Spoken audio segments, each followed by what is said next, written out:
Aujourd'hui, on va voir ce que le vin blanc sucré fait à mon taux de glucose. Donc là, on a exactement un verre de vin blanc sucré, ce qui représente un petit verre standard en restaurant. Là-dedans, il y a 0 g de gras, 13,5 g de glucides, à peu près 0,1 g de protéines et 12 g d'alcool. Donc le vin blanc sucré est assez riche en sucre rapide et il contient aussi de l'alcool. Donc c'est pas exactement un aliment nutritif, mais ça peut être agréable pour accompagner un repas ou une occasion spéciale. Du coup, je suis quand même très curieux de voir ce que ça va faire à ma glycémie, puisque l'alcool a tendance à descendre la glycémie, mais les sucres rapides, bien sûr, à faire monter la glycémie. Donc on va faire ce petit test, je vais boire ce verre en entier et on va voir ce que ça donne.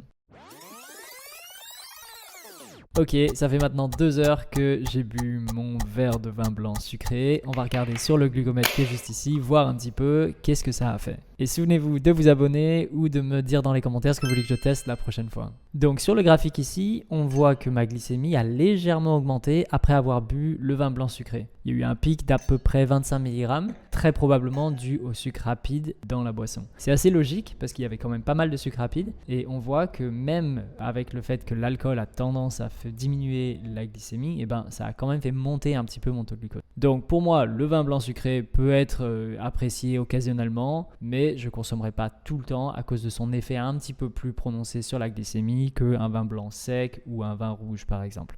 Rappelez-vous que les résultats peuvent varier d'une personne à l'autre et que l'alcool doit être consommé avec modération, surtout si vous prenez des médicaments ou que vous avez d'autres problèmes de santé.